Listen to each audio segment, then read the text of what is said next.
Welcome back to Questing Beast. I am Ben. Today we're taking a look at the Shrike. The Shrike is a quite extensive adventure created by Leo Hunt and published by Silver Arm Press and published for Old School Essentials, in which you explore a lost fragment of hell. This is a modular sandbox adventure setting in an abandoned fragment of hell, a colossal blade dedicated to punishing a nameless god. The Shrike is a heaven-harrowed thorn, a black iron mountain with serrated spires of rock and rust that pierces the heart of the god.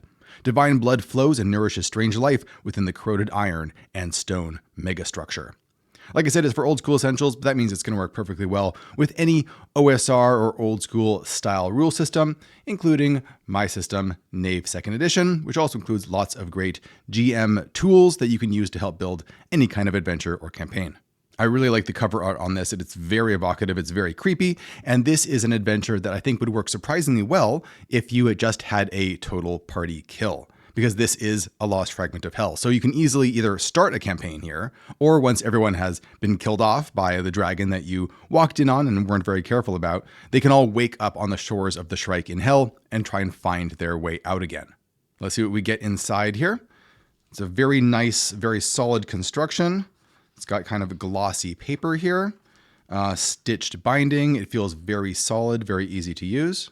Here's the map of the Shrike from the side, where you have the island here at its base with oceans, and there's some other islands in the area that you can visit.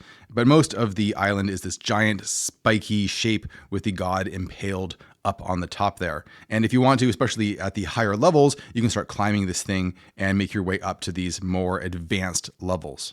Some of the important concepts here are the nameless god, who is impaled up here at the top, and whose blood is animating all sorts of things on the Shrike as it drips downward. The devils, there's lots of different devils and different factions from hell that are trapped here with this nameless god because it's been split off from hell and is now in its own little pocket dimension. Sinners tend to be what the player characters are. They are usually human, but they could be any demi-humans as well that are stuck here on the Shrike, exploring and maybe trying to escape. And you have partials, which are reanimated. Oh, they're not really reanimated. They're objects and collections of stone and steel and rust that have had the god's blood drip into them and have turned them into their own new form of life. So what are the different campaign types? So for example, you can just try and escape. And there's a number of different escape routes that have been built into this that you can explore and try and find your way through. You can just explore the island and get XP for gold. There's some ways that that's going to work. You can try and free the nameless god. There are some severe consequences if you try and do that. You can become agents of the Archon. The Archons are the leaders of the different devil factions. You can aim for infernal reunification, where you actually get the Shrike and try and reunify it back to hell again, although some of the factions will not be pleased with that. And Rats of the Cosmos. In theory, you could use the Shrike as a base of operations and then worm your way through the cosmos to different planes of existence from there. How do you get to the Shrike? Well, you might just die and get there. Sailors who are drowned are more likely to arrive there, but of course, as a game master, you can easily say that any players who die might show up here. You can arrive there by ship if you're willing to build the correct boat and pay the correct costs to sail there. You can try and get there by labyrinth, by false burial, or by the trader's door. And of course, there are plenty of other ways that a game master could come up with to get to this particular pocket dimension. That's really up to you. Now, there's two main ideologies here on the Shrike. Those who wish for change, those are allied with chaos, and those who oppose change, and those are, of course, allied with law. The chaos factions might want to escape or liberate the god that's impaled up atop the Shrike, or reunify with hell, whereas those who oppose change and are allied with law want to maintain the status quo, this endless loop of time that everyone is stuck inside of. Some ways that this might end is you might actually end up freeing the nameless god, although that's very difficult to do because you have to get all the different leaders of the factions together and all agree to do that, and they probably won't want to do that, at least initially, although you might take over the factions and become the leaders of them and then free the god that way. Doing so could potentially end the existence of the Shrike itself, since it was created to punish that god. If you wanted to go with Infernal Union and reunify the Shrike back with hell, that's going to involve sending this dimension crashing back into the surface of hell, possibly obliterating most of the people on the Shrike and a large section of Dis, the main city in hell. You could potentially escape through the abyss by traveling to the bottom of the ocean surrounding the Shrike and into the bottom of the ocean on a different plane of existence, like your home campaign. But that's going to be very dangerous, of course. There's dangerous stuff down there at the bottom of the ocean, and how are you going to survive the trip anyway? How does gold for XP work in a setting where you are trapped in a little pocket dimension and you can't travel back to town to bank your gold and get the XP? Well, the workaround here is that there are idols to Mammon spread around the island. And if you get gold and just dump it into its mouth, the gold disappears forever and you get the requisite XP. And of course, you can do missions for the Archons as well. There's a few new character classes you can be here, like if you want to be an imp or you want to be a partial, one of these half creatures created by the god's blood. Either a forged partial or a rampant one that was created just by accident. There's lots of really great random tables and spark tables here to generate lots of variety with these characters. But most people are probably going to be sinners who are standard characters from our world that have been trapped here. There are 5 courts or 5 principal factions that you're going to be involved with. The Court of Gold and the Court of Silver, who are very interesting in themselves because they are in the middle of this feud where the 2 leaders have snubbed the other faction. And as a result, they and all of their followers cannot see, cannot sense, cannot interact with the other faction at all. In fact, they don't even remember that they exist, except for the leaders. The leaders still remember that, but all of their followers think the other faction just doesn't exist anymore and will get really mad if you mention them. This can lead to some very interesting situations, as you might get conflicting orders from these 2 different factions, and you have to figure out how to fulfill them when they won't acknowledge that the other exists.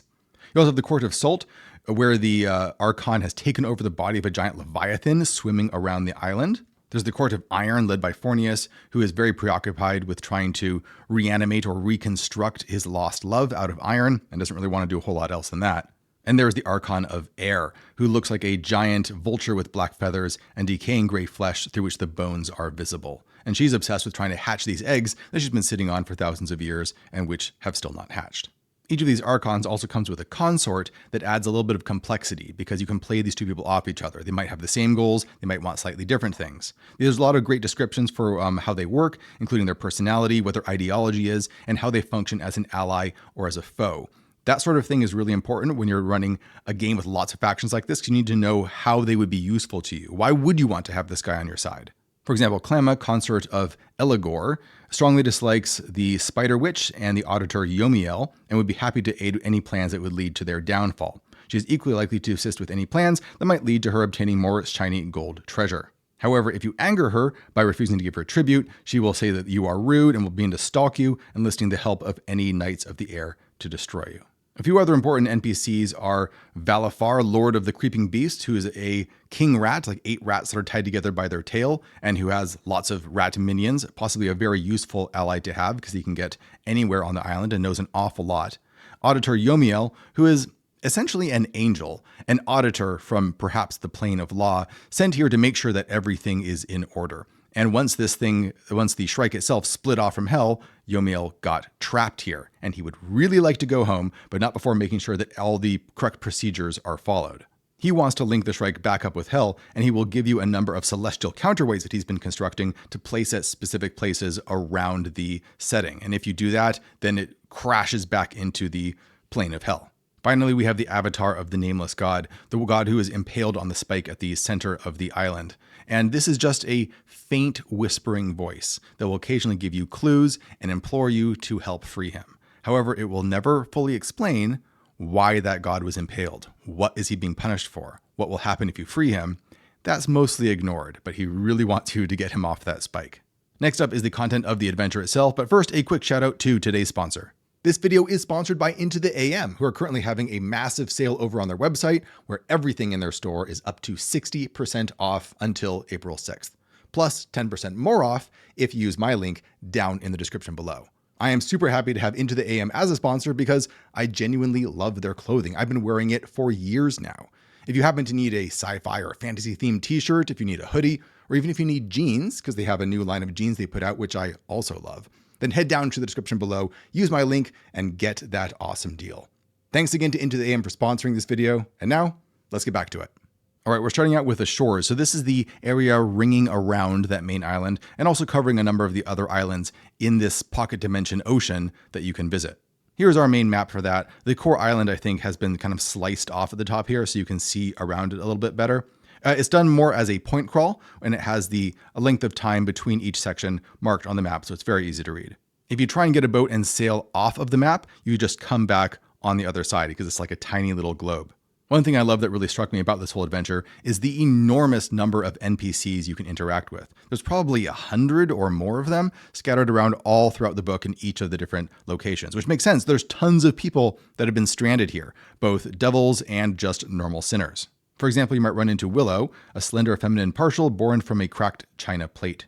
She's quiet and shy, offering to lead PCs toward a place of sanctuary. In truth, she leads them into an ambush of 6 cannibals, though she takes no part in the attack and pleads innocence afterwards. One thing you do have to know about this setting is that all of the sinners in particular are immortal. They are trapped here. If they get killed, then they are simply reborn soon afterwards from this sin stone that's been embedded into their body with all of their sins carved into it.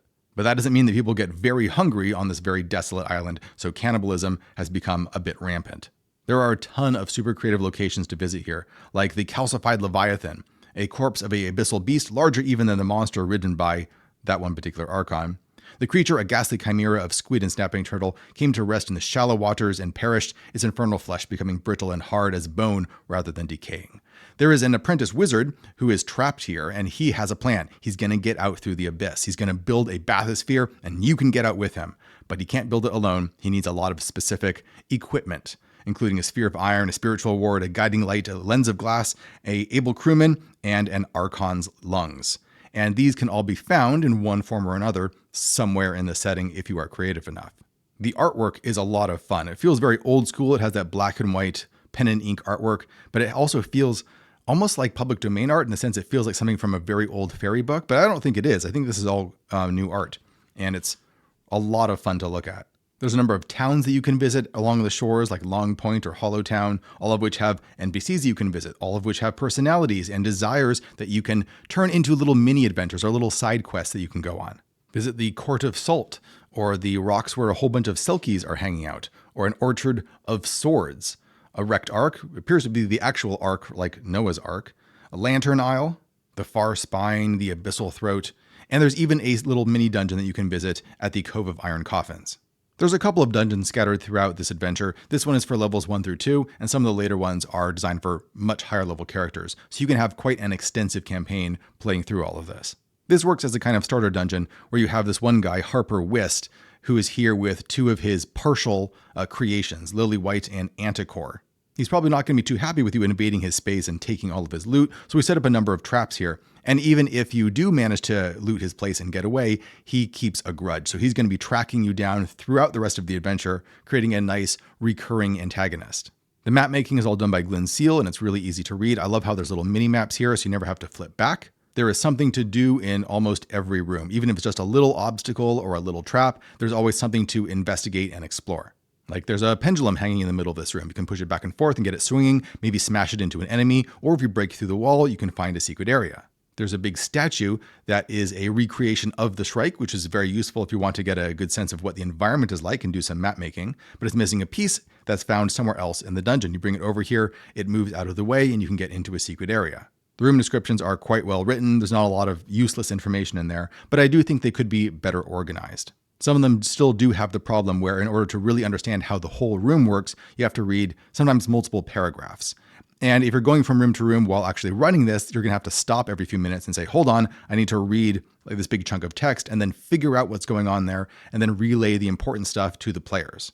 It would be really helpful if the obvious stuff was set aside in some way, either by using bullet points or bolding or just having a little bit of read aloud text that just covers what they immediately see. That would be really nice. And then having everything they can interact with set aside so that you can immediately jump down to, oh, they're messing with this thing on the wall. Where is that? Ah, there's a bullet point here. Now I know how that works. It really isn't too bad. I've seen stuff much worse than this, stuff that just goes on for columns and columns of text. But I think some reorganization for usability would have gone a really long way. There's a great little encounter here where if you go over to this room, you can find 2 different devils that have been trapped there inside chalk circles. But because they are from the courts of gold and silver, they cannot see or sense each other at all. That's a great way to really early on establish this very weird feature of these factions and find ways that you can play it to your advantage. Chapter 5 is the guts of the Shrike. So this is all of the tunnels and rooms that are inside that main island, ignoring the stuff that's way up top on the spires. Here's our map right here. There's a number of different ways to get to the interior of the island from the beaches. You can see that there's a couple different ways in here, here, and here, and down here. And there's a lot of networking in terms of the ways that you can get around from room to room. And there's always tons of NPCs that you can mess with. You can go visit the drab market, where there's all sorts of weird things being sold. Maybe the little shop is a low haul made from the timber skeleton of a fishing boat, and it stocks rusting, mismatched pieces of armor. You can find a full set if you search long enough. But there's a weird quirk, like the storekeeper keeps trying to convince you to watch the store while they go shopping. If you do, they won't come back. One of the entrances to the guts is the Stygian Labyrinth, where if you enter in from one side of the island, you have to travel through this labyrinth for a very long time. You have to roll to see how long it takes you. Could be up to 12 days. You can roll to see what the terrain is like, what a weird event occurs while you're in there. It is long enough that you should probably bring food along with you. And then it tells you where you arrive. So you kind of arrive at a semi-random location within the guts. Lots of really flavorful locations like the Lake of Flames or the Valley of Broken Brides. So in this location, one of the archons of the factions is trying to create a new version of his consort who died out of iron, but he's never able to get it quite right. So he keeps throwing the half-finished creations down into this valley. And of course, you can sift through them and find some interesting stuff. All the locations have a nice little key right here telling you where you can get to from here. Kind of reminds me of in like Zork or these old text adventures where you can say, go east. Where do you end up? It would be nice to have little mini maps, I think, for some of these locations. You don't really need them because they're usually pretty straightforward until you get to a larger dungeon, which do have maps. But if you were running a more minis heavy game, it would be nice just to have some kind of picture to draw so you can figure out roughly where they are. Visit the Gasp or the Incandescent Caves or the Overlake. This is a really fun location. So it's a big cave that you enter right here, and there is a staircase going up to the ceiling, but there is a lake on the ceiling. So the staircase is going up into this inverted lake where the water's gravity is backwards. Imagine all the shenanigans you could get into with a bucket full of inverted water. I'm sure there's all sorts of things you could pull off. Here's our next dungeon, which is the Star Forge, recommended for PCs levels 5 through 6. And it is, again, quite a nice dungeon. It has a lot of interconnectivity, not just in terms of how you can travel around it, but in terms of how all of the different rooms relate to one another. It's a dungeon that rewards experimentation and exploration. For example, there's 3 different lanterns, 2 of which are found inside this dungeon, and a third which is found actually elsewhere in the setting. But if you take these lanterns into the dungeon and start shining them around, you're going to reveal different things depending on which lanterns you use. For example, you have the glass tree room over here. We have these glass trees, and if you shine the different lanterns on them, they will grow different kinds of fruit. The solar lantern will grow a 2d8 hit points healing apple. The wormwood light will give a black plum that will cause you to save versus poison or die, great for poisoning your enemies, theoretically. While light from the lunar lantern will grow a silver pear, and if eaten, it restores an expended spell slot. You can go to the Nova Forge, where a nova is being actually created, one of the few locations in this adventure where you can permanently die by throwing yourself into it or throwing an enemy into it. There's a wave-tossed room right here because this is the overlake we looked at before, and if you open up a certain door in the ceiling of the overlake, it will start draining water into this room, again, onto the ceiling of this room, and then will flow over to this room and begin filling up its ceiling. The water on the ceiling of this room is like a storm where the waves are smashing back and forth, and you can see that there's something there on the ceiling underneath the water, but how are you going to get to it without getting smashed around by the water? Lots of opportunities for some clever thinking there. There's just lots of great visuals and imagery in terms of the traps and the encounters that you get. Like the Meteor Hall, which is a black-walled room painted with sigils of falling stars. As intruders pass through this room, the tiny meteors flare to life and fling themselves from the walls in their thousands, pelting the interlopers with bolts of starlight. The exterior is where things start getting pretty crazy, because this is where you're going to start actually climbing up the outside of the spire towards the more advanced encounters higher up. You might start down at the base at the Iron Crone or Gamagan Starforge, which we just looked at, or Long Point, and then there's this whole point crawl as you move further up. Once again, absolutely fantastic variety in terms of the different types of locations that this book throws at you. Despite being in a little splinter of hell, essentially, you're not going to get hellish encounters over and over. You're going to get weird stuff, new places that are going to keep things fresh. Like how about this? Chain's End. It's a big Titanic-like steamship that's been embedded into the side of the spire with a huge chain hanging down, going down to its anchor. So you can climb up here and meet the people that are hanging out there. You could visit the Birthing Pond, or the Bird Caves, the Spider Witch Caves, a wedding chapel, Impaling Groves, the Yomiel's house. So this is the angelic visitor who lives in this very cozy cottage. It looks like a Kincaid painting, but he could be a very dangerous opponent if crossed. As you travel higher and higher through the structure, things get weirder and weirder, until you're up in the Barb, which is the narrow point near the very top of it. And at that point, the rooms you start encountering as you crawl through the structure on the inside become semi-random. It becomes a bit of a depth crawl, which we've seen before in the Wonderland books, but also in the Stygian Library and the Gardens of Yin, where you keep track of which floor you're on and you roll a d20 on top of that. So there's 40 different encounters you might run into, there's 30 different possible rooms, and also 30 different features that those rooms have that you can mix and match. And as you travel higher and higher through the barb, the ones that are higher up on these lists are going to become more likely to be encountered. The final section of the adventure is the Palace of the Heart, which is a dungeon intended for levels 10 through 11. This is almost at the very peak of the Shrike, so here the edifice pierces the chest of the nameless god. Within this apex stands an incomparable palace, walled twice in iron and in divine heart flesh. The Palace of the Heart has long been the seat of the Shrike's twin masters, the Archon of Gold and the Archon of Silver. A wild party and a solemn wake are held here, each hour of each day without end. And this is a fantastic idea for a dungeon, because what we have here is two different factions that are present in this dungeon simultaneously. One of which is throwing an enormous party that's been going on for eons, and the other one is throwing this wake of sorrow. And although you can see and interact with all of these characters, the two factions cannot see or interact with each other. Now, if you've acquired a gold or a silver sash, by putting one on, you can cause one of the factions to think that you're on their side. But it's important that they do not catch you changing sashes. It says picking a fight with a golden knight and then donning a silver sash in front of her will not rescue you from the encounter. However, if the sash change is accomplished in a concealed room, the offending knight will be forced to ignore you if she spots you again, because now you're on the silver factions team, which doesn't exist to the gold faction. And almost every room makes heavy use of this fact. So the rooms will have instructions on what it's like if you are on the gold's team and what it's like if you're on the silver team and what those two different factions are doing in each room. In this room, for the Court of Gold, you have a Baroness of Gold, who arranged long ago to meet a dashing knight here, but the knight has yet to make an entrance. Meanwhile, in the exact same room, there is a dashing knight of silver here looking for the Baroness of Gold, but they cannot find each other because they cannot acknowledge each other, even though they're in the same room. So in order to get that to work, you're going to have to try and convince one of them to put on the sash of the opposite faction, which again, they do not think exists. And if they do that, they'll be able to be finally reunited. It's such an interesting idea to have two different social situations going on in parallel in almost every single room and figuring out a good way to navigate that. There's a lot of really great traps all throughout this adventure too, like the Hall of Swords right here, which is a hall where there are tons of swords stuck into all of the walls and you can pull one out and use it for whatever. But there's a very powerful magic sword in a glass case in the very center. Now, if you saw that, what do you think is going to happen if you open the glass case? That's right, every sword in the room comes flying straight at you.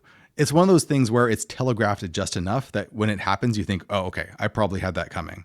And it's the kind of trap where if you think ahead of time, you can probably disable it by pulling all the swords out before you go after the glass case.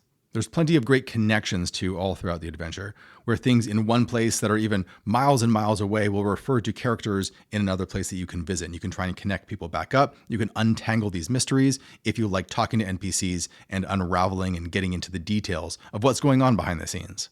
There's also a number of traps where there are murals in the room, and if the trap is activated, then the mural suddenly becomes real. Like this one has a mural of a frozen city, and if it becomes real, then the temperature in the room drops rapidly and people start freezing. Or this one, where there was a ceiling fresco depicting a dying solar system with an enormous red sun. And if the trap is activated, the dying sun in the ceiling becomes real, an enormous blazing star looming above the conflict. Every round, one PC must save versus death or be drawn up into the star's orbit and burned alive. That's a lot of fun because once you start seeing these mural traps, then in every room that you're in, you're looking at the mural and you're wondering what's going to happen if that becomes real. At the back of the book, we have a bestiary summarizing the stats and the information about all the different kinds of monsters, along with plenty of random tables to shake them up and add some more variety to them. There's a section on treasure, going over all the different masks and magic items, the weapons, the armor that you can pick up throughout the adventure for easy reference, and generating hoards if you want some new treasure hoards to place around. The further reading list at the back is actually quite good. I've read quite a few of these. Wayne Barlow is an illustrator who did a whole book on kind of the ecology of hell, like his version of hell, like from the Divine Comedy.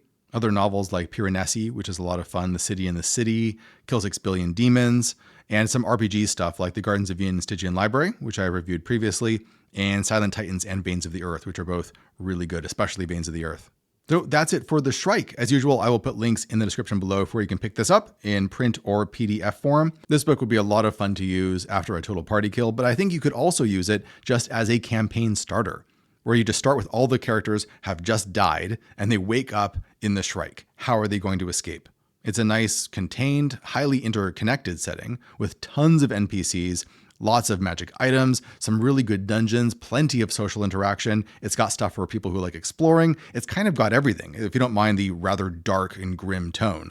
Before we go, remember to subscribe to the channel and check out the Questing Beast newsletter, link down below, if you want to know about all the cool links and information and news and theory and advice from around the old school D&D blogosphere and around the RPG internet that you may have missed every month. Thanks for watching, everybody. I'll see you next time.